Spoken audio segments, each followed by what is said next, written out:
VIP. Uyu munsi rero ngiye kubabwira uburyo ushobora kuba umutunzi ukomeye cyangwa se umu investor muri real estate mu bintu by'amazu hano muri Amerika, muri Canada ndetse n'ahandi ukoresheje amafaranga amwe. Ni ukuvuga ngo amwe akabyara inzu imwe ikabyara iya kabiri, ikabyara iya gatatu, ikabyara iya kane.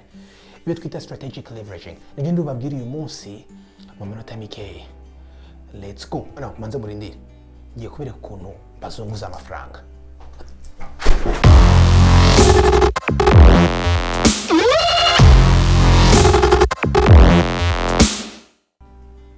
Hello abakunzi ba Legacy Show, twongeye kubasuhuza uyu munsi kuba VIP TV. Muri aho se VIP mukomeye, mumeze neza, mwagize icyumweru cyiza.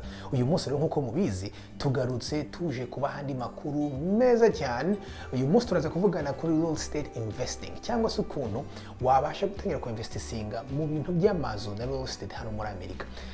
Ese mwarigeze kumva ukuntu hano muri Amerika wagura inzu imwe, wamara kwigura iyo nzu noneho ukayigira down payment y'indi ya kabiri, hanyuma niyo ya kabiri ukagira down payment ya gatatu, hanyuma ya gatatu ukagira down payment ya kane, ku buryo ushobora gusanga ufite amazu 8, 9, 10 kandi yose warashizemo igishoro rimwe gusa. Uyu munsi nza kubabwira ni ngo rero ikiganiro kiri buze kugushimisha. Please banza umpe like, hanyuma sharing, hanyuma nawe uri urareba icano bwa mbere iyi ngiyi n'aba VIP TV, tuganira mu bya business, entrepreneurship ndetse no kwiteza imbere. Let's go. Iyi strategy rero dukoresha muri real estate investing hano muri Amerika, kandi nibajya no kubabwira iyi irakora no muri Canada, kandi shobora no kuza kubabwira ukuntu ushobora kuyikoresha muri Afrika, naho abaza kugumana nanjye ugeza ku musozo ndabaha ka bonus ukuntu wakoresha strategy muri Africa as well. Iyi rero ni strategy ishingiye ku kintu twakwita strategic leveraging, ishingiye ku bintu ku ma step 5 ngiye kubanza kubereka hano yoroshye gukora. Uyu munsi ndaza kwivuga vuba nihuse, ariko icyo mbemejeje VIP niba mubishaka mubyandike muri comment, nzabakore live class ndende mubaza n'ibibazo kugira ngo mbahe details zose. Izo steps rero ni buy, niyo step ya mbere. Step ya kabiri ni renovate cyangwa se kuvugurura inzu, hanyuma step ya gatatu ni rent cyangwa se gupangisha inzu waguze, hanyuma step ya kane ni refinance. Ahangaha niho ujyana inzu ukajyana muri bank, hanyuma bank ikaguha amafaranga, hanyuma step ya nyuma ni repeat cyangwa se kongera ukabisubiramo. Ubu rongeye kubisubira byose kimwe kimwe neza uko bigenda. Reka duhere kuri step ya mbere ya buy. Aba VIP reka mbibwize ukuntu icyangombwa hanga iyi method ndayikunda cyane, ndi strategy ndayikunda cyane kuko niyo nkoresha cyane, ndetse n'abantu bose ubona bateye imbere bakoresha iyi system ndaybereka ya strategic leveraging. Nuvuga ngo ikintu cya mbere ugomba kubanza gukora gusa no gusavinga ya mafaranga ya mbere yo kugura inzu ya mbere. Niyo yonyine nshaka kusavinga ya mbere ya saving yashiraho ngaho amafaranga yo down payment y'inzu ya mbere ndetse n'amafaranga yo kuvugurira inzu ya mbere, then ubutangiye business ya real estate investing. So nuvuga ngo rero urabanza ukabuying, wamaze gusavinga ya mafaranga wakoze imyaka ningahe urayazanye, sasa uguze inzu. Ahangaha ni ukugura inzu iri below market. Niyo mpamvu ugiye niba mumaze iminsi munkurikirana, sinkunda amazu y'ibihumbi 300, 400 ari amazu aba ari meza afite ari finished. No, ngiye nkunda amazu abasa nabi, winjiramo inzu ukabona irangi se ryiza, amatapisi meza, hejuru ni hasa neza, ibintu biri cosmetics bibura. Kuko iyo nzu uyigura kuri make kubera ko abantu benshi ntabwo babazishaka bose ntibabazishaka. Hanyuma ukayigura kuri make, wamara kurigura kuri make, aho niho hari key uyigura kuri make. VIP simvuze ngo mugende mugura ibintu bifite ibibazo muri foundation cyangwa se ikibazo muri electric cyangwa se muri plumbing byana amafaranga menshi, ariko niba ari ibintu bya cosmetics, iyo nzu igure make ya below market, hanyuma uhita ukora step 2. Step 2 no renovating cyangwa se kuyivugurura, ukongera ukayivugurura ukajyamo ugashiramo udutipu tumwe na tumwe nzatubaha twinshi tujyanye no renovatinga. Ntushiramo amatapi kuko amatapi ntazamura agaciro cyane, ushiramo hard floor, imbaho hose urangiza ugasiga amarangi, igikoni ukagihindura, toilet ukayihindura ukayitera uturangi, ugashiramo udukaro dushyashya. Ibyo ngibyo ukarenovating. Wamara renovating inzu umaze kuyigira nkaho ari nziza, yaturika abantu bayikunda, mu gihe kwibaza ko ngiye ngo mugurishe. No, ntuyigurishe, ahubwo uyishiramo apangaye. You rent it, ugafata iyo nzu ukayishiramo apangaye. Iyo umaze kwishyiramo apangaye, iki gikomeye. Inzu irimo apangaye hano ku mabanki hano muri Amerika zigira agaciro cyane kuruta inzu iri empty. Sino kuvuga ngo ba appraisers muri step ya kane tugiye kuvuga mu kanya, iyo baje bagasanga inzu irimo abapangayi kandi abapangayi beza bafite isuku bagize iki, bishobora kuzamura agaciro ushobora kubona muri refinance. Akangaka ni step ya gatatu. Numva step ya gatatu ni ugushiramo abapangayi, ugashaka abapangayi beza ukabashiramo. Step ya kane rero ni refinance. Refinance rero ahangaha ni iki, abantu benshi ntabwo mubizi ariko ni handi ugenda ukajya kuri banki ukabashira inzu yawe hama bakarefinancing, bakareba agaciro noneho igezeho. Icyo gihe bohereza umu appraisal, umu specialist uza agakora inspection y'inzu yawe, akinjiramo indani akareba akagira iki, hanyuma akarya inyuma akazunguka akareba, hanyuma inzu yawe yarangiza akayiha agaciro. Nuvuga ngo mwibaze ikintu, ibaze inzu waguze 100,000 isa nabi ifite umwanda n'ibiki, warangiza ukayishiramo ibihumbi nka 15 byawe, ukayishira amarangi ugakora iki, ugafinisha neza ahantu hose, hama warangiza ukayigena kuri refinance. Banki ishobora kuza umu appraisal akinjiramo akareba ahantu hose, yamara kuri ibintu byose ugasanga inzu yawe ayigize ayaprovinze ku gaciro k'ibihumbi 160,000.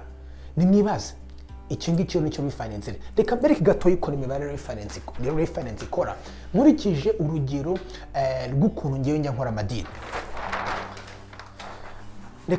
Reka tujye mu mibare kugira ngo mubibone. Reka kuri urugero tuvuge yuko iyi nzu kibi gishaje kimeze gute, waragiye ukibona ahantu ku bihumbi 100.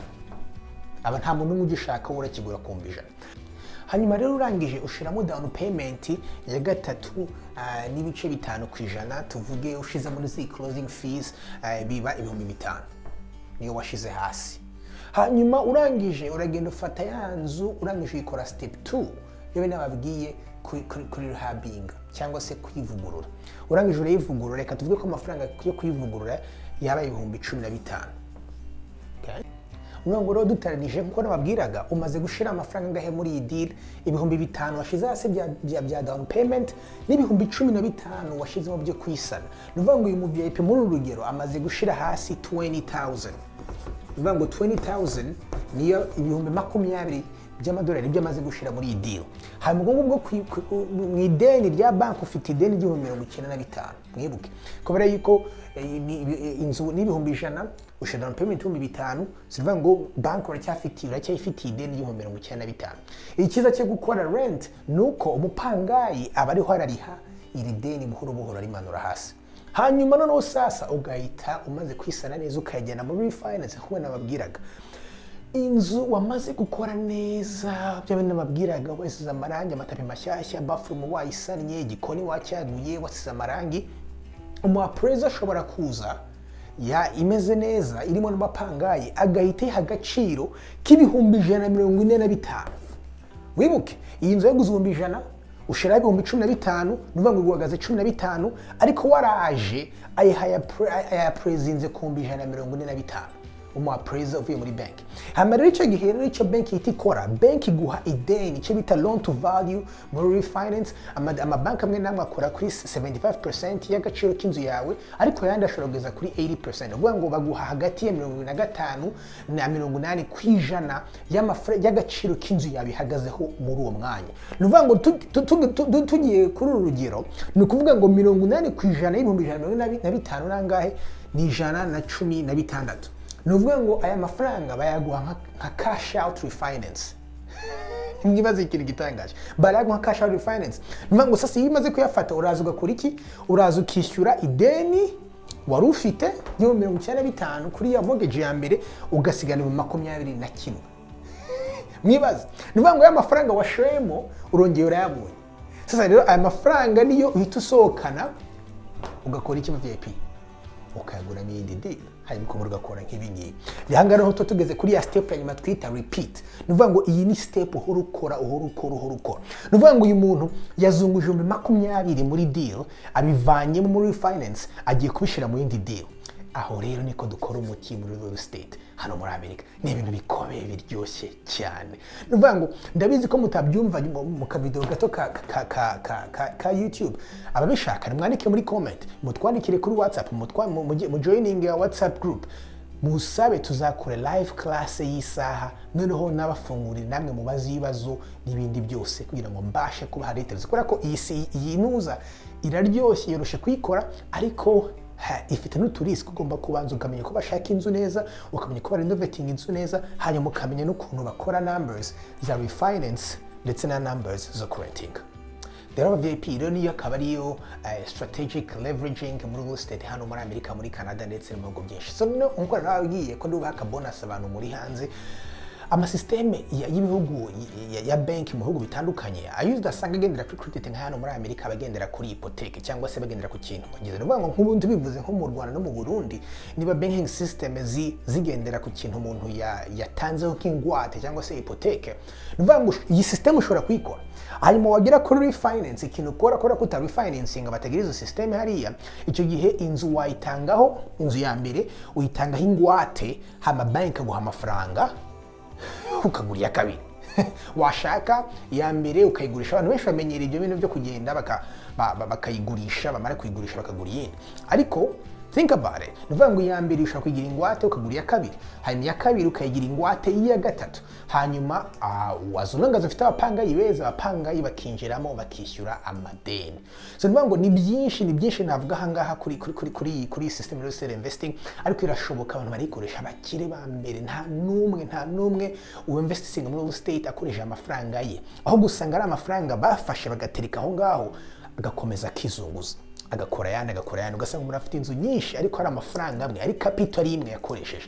Aka ni akantu rero niba mushaka tuzavugane neza igihe kirambuye mubaza ibibazo. Sasa VIP nahandangirije iyi information mba ndabaha ni information yakoreye abantu benshi, yabinjirije ubutunzi bwinshi, nanjye narayikoresheje, ni nziza cyane. Abantu benshi bayitangira amafaranga ariko njye simbayera amafaranga. Ikintu basaba ko mu VIP ukubite like, hanyuma tuzongere tubonane. God bless, mugire umunsi mwiza, bye bye.